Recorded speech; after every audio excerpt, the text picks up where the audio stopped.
여러분 안녕하십니까? 이재명 대통령 임기의 둘째 날인 오늘 국회가 12.3 내란 사태 진상규명을 위한 내란특검법을 통과시켰습니다. 최상병 특검법도 통과됐는데 이때는 해병대 예비역들이 국회를 향해 거수경례를 하기도 했는데요.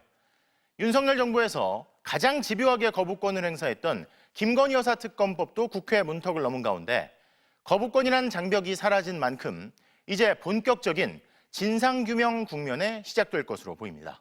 첫 소식 김정우 기자의 보도입니다. 이재명 정부 출범 이틀째 여야가 뒤바뀐 첫 국회 본회의. 국회는 내란특검법, 최상병 특검법, 그리고 김건희 여사 특검법까지 3대 특검법을 하나씩 표결에 붙였습니다.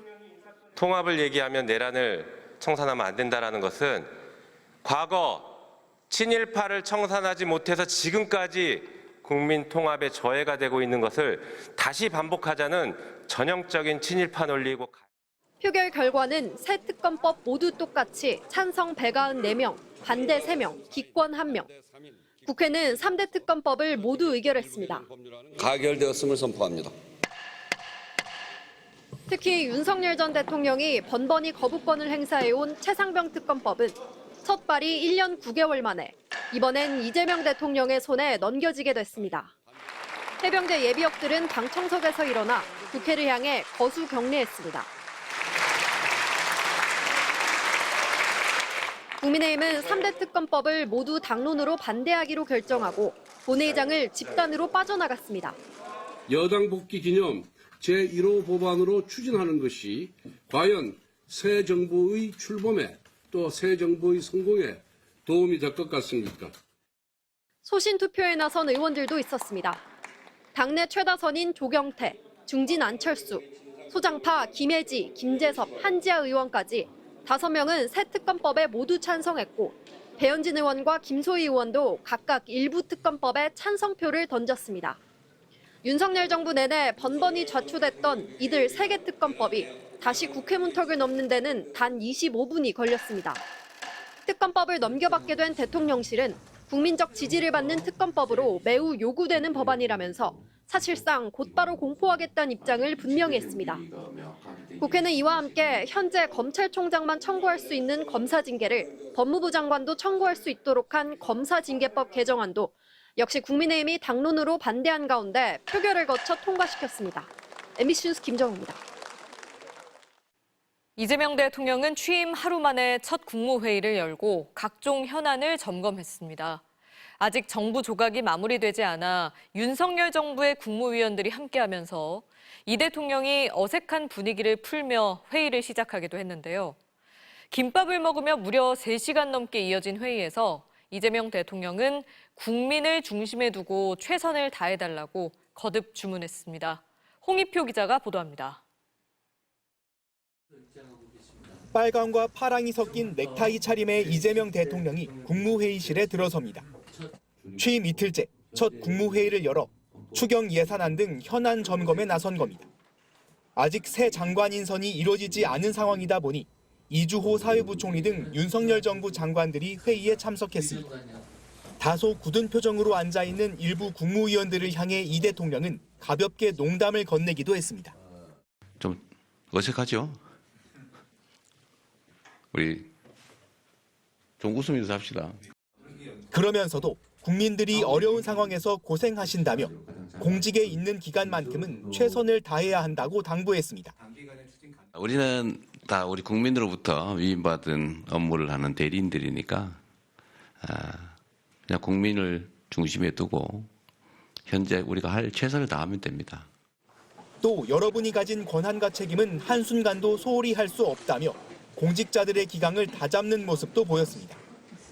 오전 10시에 시작된 국무회의는 3시간을 넘긴 오후 1시 40분쯤 마무리됐는데 대통령실은 참석자들이 김밥 한 줄로 식사하며 회의를 이어갔다고 전했습니다.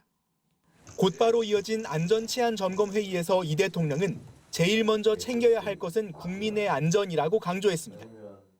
무관심, 부주의 이런 것들 때문에 목숨을 잃거나 특히 집단적 참사를 겪거나 그런 일은 절대 생기지 않도록 했으면 좋겠고 특히 이태원 참사와 오송 지하차도 참사 등을 언급했는데 앞으로는 부주의나 무관심으로 인해 중대 사고가 발생한 경우 엄정하게 책임을 물을 것이라고 밝혔습니다.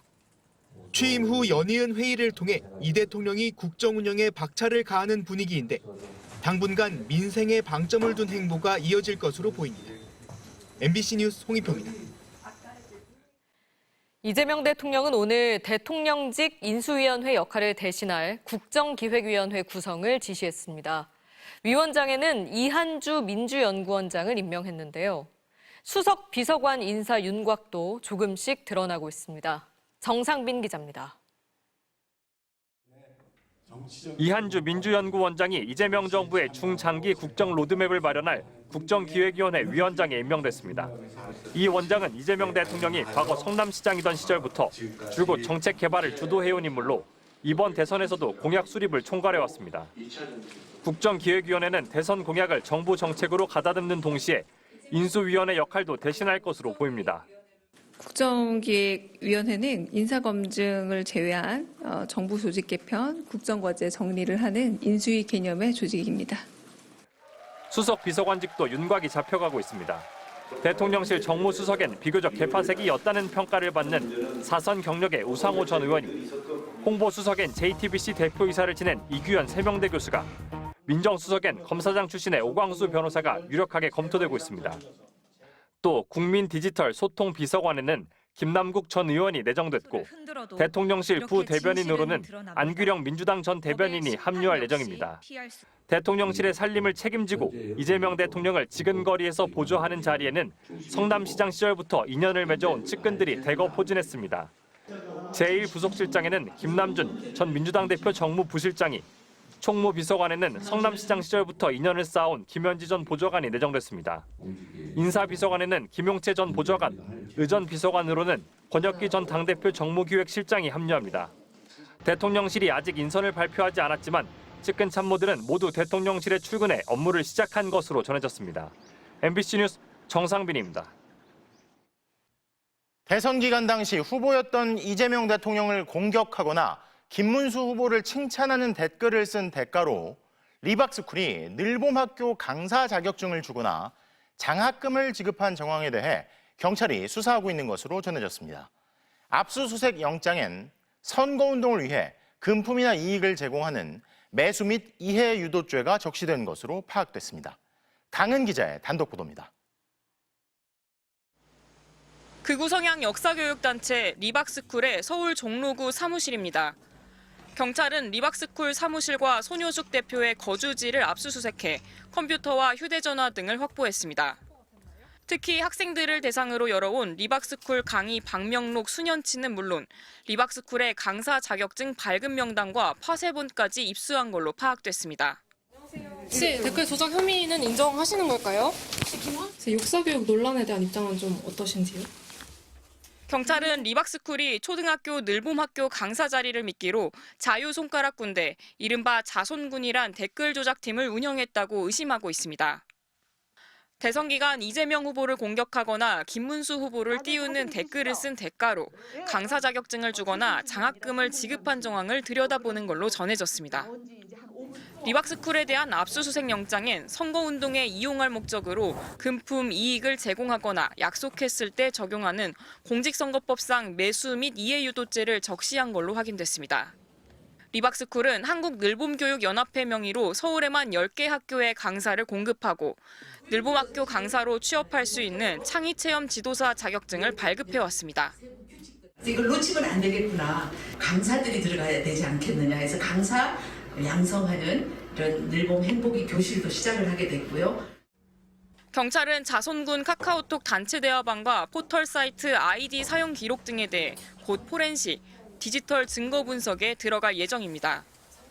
분석을 마치는 대로 출국이 금지된 손효숙 대표 등을 불러 조사할 방침인데 손 대표가 교육정책 자문위원으로 윤석열 정부 인사들과 가깝게 지내온 만큼 수사가 정치권으로 번질 가능성이 있습니다.